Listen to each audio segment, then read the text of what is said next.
IPO stock market के अंदर कोई भी कंपनी जो कि पैसा उठाना चाहती है पब्लिक से, तो उसको क्या करना पड़ता है, जो अपनी कंपनी के जो शेयर्स होते हैं वो डाइल्यूट करके पब्लिक को देने पड़ते हैं और एक प्राइस डिसाइड करके पब्लिक को बतानी पड़ती है कि हम इस प्राइस के ऊपर अपने शेयर्स बेचने को तैयार हैं। अगर किसी को खरीदने हैं तो वो बोली लगा सकते हैं। तो आईपीओ होता है बोली लगाने का एक मैकेनिज्म।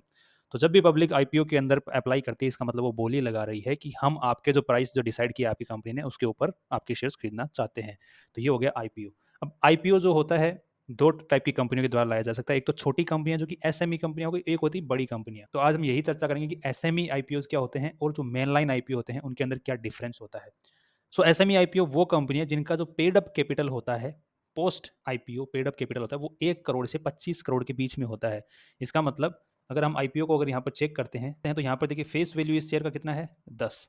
और ये कंपनी कितने शेयर्स मार्केट में लेके छोड़ना चाहती है, 50,34,000 शेयर्स। और टोटल जो इस कंपनी के जो शेयर्स होंगे वो कितने होंगे, लगभग जो इन्फॉर्मेशन उसके अकॉर्डिंग होंगे 1 करोड़ 60 लाख के आसपास में होंगे। तो 1 करोड़ 60 लाख को हम 10 से मल्टीप्लाई करेंगे तो कितने हो गए, 16 करोड़ रुपए, 16 करोड़ के आसपास जो पेड अप कैपिटल आ गया। तो यहाँ पर पेड अप कैपिटल 1 करोड़ से 25 करोड़ के बीच में है। तो अब 1 करोड़ से 25 करोड़ के अगर बीच में रहेगा तो वो एसएमई आईपीओ रहेगा। अब यहाँ पर ध्यान देने वाली एक बात और है कि जो नॉर्मल आईपीओ आते हैं उनका जो पेड अप कैपिटल रहना चाहिए एज पर रूल वो है 10 करोड़ से ऊपर। तो यहाँ पर जो एसएमई आईपीओ जो हमने डिस्कस किया उसका भी जो पेड अप कैपिटल है वो 16 करोड़ है। तो वो मेन लाइन आईपीओ भी लेके आ सकती थी, बट यहाँ पर और भी गाइडलाइंस हैं यहाँ पर उसके लिए कि जो एसएमई आईपीओ होता है उसके टोटल जो एलओटी होते हैं वो 50 होने चाहिए कम से कम। और यहाँ पर जो नॉर्मल आईपीओ होते हैं उसके अंदर 1000 एलओटीज होने चाहिए कम से कम। अगर एसएमई आईपीओ के अंदर कोई कंपनी अगर अपना आईपीओ लेके आ रही है तो उसके लिए इतनी स्ट्रिंजेंट नॉर्म्स नहीं है, इतने बहुत ही ज़्यादा स्ट्रिक्ट रूल्स नहीं है, उनके अंदर थोड़ी सी छूट दी हुई है। एक छूट तो यही होगी कि वो draft for red herring prospectus जो डीआरएचपी जिसको हम बोलते हैं वो जो नॉर्मल कंपनियां होती हैं जो नॉर्मल आईपीओ लेके आती हैं वो फाइल करती हैं सेबी के पास में। और सेबी बाद में उस ड्राफ्ट को फाइनल करती है और अप्रूव करती है, उसके बाद में आईपीओ आता है। तो सेबी बहुत ही गहन जांच के बाद में आईपीओ को अप्रूव करती है। दूसरा जो एसएमई आईपीओ होते हैं उनको वो सेबी के पास जमा नहीं करवाना पड़ता, बीएसई या फिर एनएसई अगर वो कहीं भी जगह पर अपना आईपीओ लिस्ट करवाना चाहती है वहां पर उनको फाइल दे सकती है और एक्सचेंज अप्रूव कर सकता है। अब यहाँ पर डिफरेंस क्या है, यहाँ पर डिफरेंस ये है कि सेबी क्या है, रेगुलेटर है, पूरे स्टॉक मार्केट को देखता है और उसके लिए रूल्स एंड रेगुलेशंस बनाता है। तो यहाँ पर सेबी फाइल अप्रूव करती है तो एक बहुत बड़ी बात हो जाती है। दूसरी तरफ हमारे स्टॉक इंडिया के अंदर दो स्टॉक एक्सचेंजेस हैं, एक है एनएसई एक है बीएसई।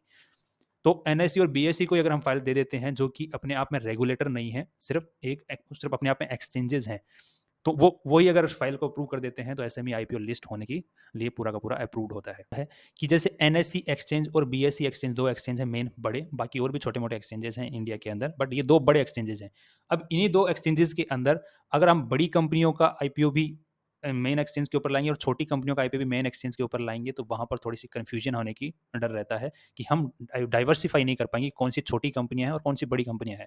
तो एनएससी ने एक नई सब्सिडरी बना दी एनएससी इमर्ज नाम से, जहां पर जो ये एसएमई आईपीओ होते हैं वो लिस्ट होते हैं। एनएसई इमर्ज लिखेंगे तो यहाँ पर अपने सामने उस वेबसाइट का नाम आ जाएगा जैसे अबाउट एनएससी प्लेटफॉर्म।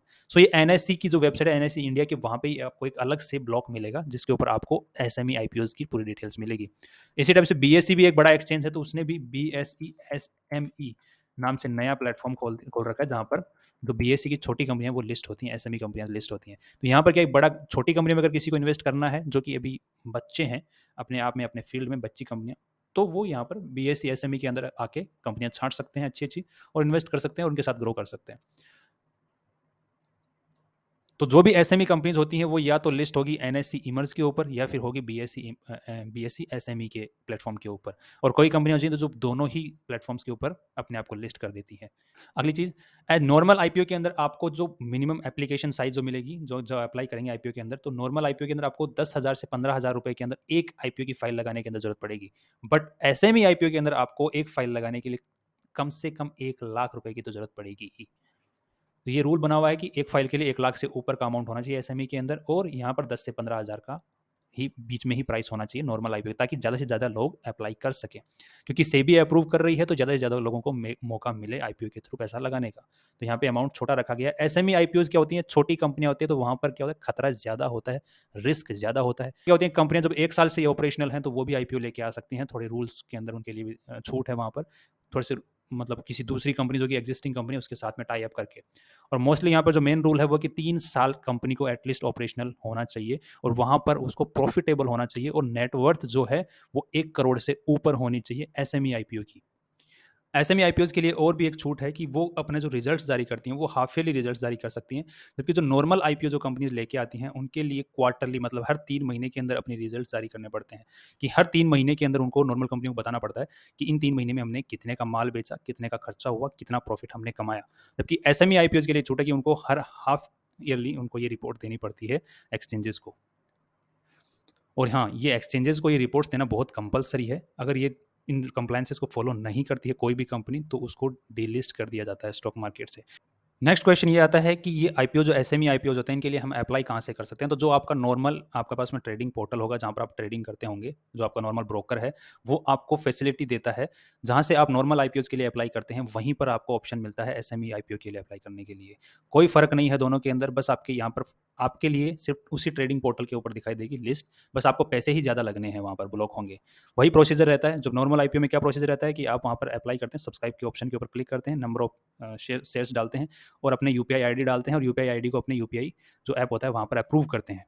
ये नॉर्मल प्रोसीजर है। सेम यही नॉर्मल प्रोसीजर एसएमई आईपीओ के अंदर चलता है, बस अमाउंट ज़्यादा ब्लॉक होगा आपका। और अगर आपको आईपीओ में शेयर्स मिल जाते हैं एसएमई आईपीओ के अंदर भी, तो आपको शेयर डीमेट अकाउंट में वो शेयर्स दिखने लग जाते हैं और आपको जैसे ही वो लिस्ट हो जाता है एक्सचेंज के अंदर आईपीओ, आप उसको नॉर्मल तरीके से बाय और सेल कर सकते हैं। नेक्स्ट डिफरेंस है कि जो मेन आईपीओ होते हैं उनके हम जो शेयर्स होते हैं वो लिस्ट होने के बाद में 1 शेयर, 2 शेयर, 3 शेयर इस टाइप से भी खरीद और बेच सकते हैं। जबकि एसएमई आईपीओ जब लिस्ट होते हैं तो उनके शेयर्स लॉट्स के अंदर ही बिकते हैं, लॉट्स में ही खरीदे जाते हैं। तो जैसे आपने यहाँ पर लॉट के अंदर ही यहाँ पे आईपीओ लगा सकते हैं, जैसे सेल इंडिया का ये आईपीओ आया हुआ है, एसएमई आईपीओ है, तो 1200 शेयर्स का इसका लॉट है। तो ये लिस्ट होने के बाद में भी आपको अगर बेचना है तो 1200 शेयर्स एक साथ में बिकेंगे और आपको दोबारा खरीदने की अगर जरूरत पड़ेगी और ये तब तक भी एसएमई कैटेगरी में ही है, तो ये 1200 शेयर्स में ही आपको इसको वापस खरीदना पड़ेगा। तो ये लॉट्स में ही ट्रेड होते हैं एसएमई लिस्ट होने के बाद में भी एसएमई कंपनीज। सो इस चीज़ का भी एक ध्यान है, क्योंकि अब ये रूल क्यों बनाया हुआ है, क्योंकि एसएमई कंपनीज जब तक बड़ी कंपनी में कन्वर्ट नहीं हो जाती हैं, इसका मतलब उनका प्रूवन ट्रैक रिकॉर्ड नहीं होता, तो जो छोटे इन्वेस्टर्स होते हैं वो इन ऐसी कंपनियों में फंसने से बच जाते हैं। क्योंकि ज़्यादा छोटी कंपनियां हैं तो इनका कोई क्या भरोसा कल को गायब भी हो जाए, राइट। दैट्स वाई किसी भी आईपीओ के थ्रू अपने आप को जब स्टॉक एक्सचेंज के ऊपर लिस्ट करना चाहती है कंपनी, तो वो हाई से हाई वैल्यूएशन के ऊपर अपने आप को लिस्ट करना चाहती है। तो ध्यान रखिए, आपका जो सबसे ज़्यादा डीप रिसर्च की ज़रूरत आपको आईपीओ के अंदर अगर आप इन्वेस्ट करते हैं तो ज़रूरत पड़ती है। और खतरे वाइज देखा जाए तो एसएमई आईपीओ के अंदर खतरा थोड़ा ज़्यादा रहता है, क्योंकि वहाँ पर लॉट्स में ट्रेड होता है, तो आपको अमाउंट ज़्यादा चाहिए होता है बाय करने के लिए भी और सेल करने के लिए भी। तो मोस्टली वहाँ पर ज़्यादा ना तो बायर्स होते हैं ना सेलर्स होते हैं, तो लिक्विडिटी इशू आ सकता है आपको। कि मान लीजिए कोई शेयर वो 50 पे चल रहा है बट आप बेचना चाहते हैं 50 पर, तो वो एक्चुअली आपको बिकेगा नहीं 50 पर। हो सकता है कि बायर 45 के ऊपर अवेलेबल हो, तो यहाँ पर आपको सीधा का सीधा ही नुकसान हो जाएगा 10% का। तो लिक्विडिटी इशू इसी को कहते हैं कि कोई बायर और सेलर्स अवेलेबल ज़्यादा क्वांटिटी में अवेलेबल नहीं होते हैं, जिसकी वजह से आपका शेयर जो होता है आपके पास पड़ा रह जाता है। हो सकता है कोई बायर ना मिले आपको अगर आप सेल करना चाहते हैं, और अगर आप बाय करना चाहते हैं कोई सेलर ही ना मिले। तो एसएमई कंपनीज के अंदर बहुत सारी एसएमई कंपनी में ये कंसर्न रहता है, और ये आपके आईपीओ लिस्ट होने के बाद में भी रह सकता है। सो इस चीज़ के बारे में भी थोड़ा सा रिसर्च एंड स्टडी ज़रूरी है। और नॉर्मल आईपीओ के अंदर ये जो लिक्विडिटी इशू आता है ये कम देखने को मिलता है एसएमई आईपीओ के मुकाबले। That's all for today, see you tomorrow with new information.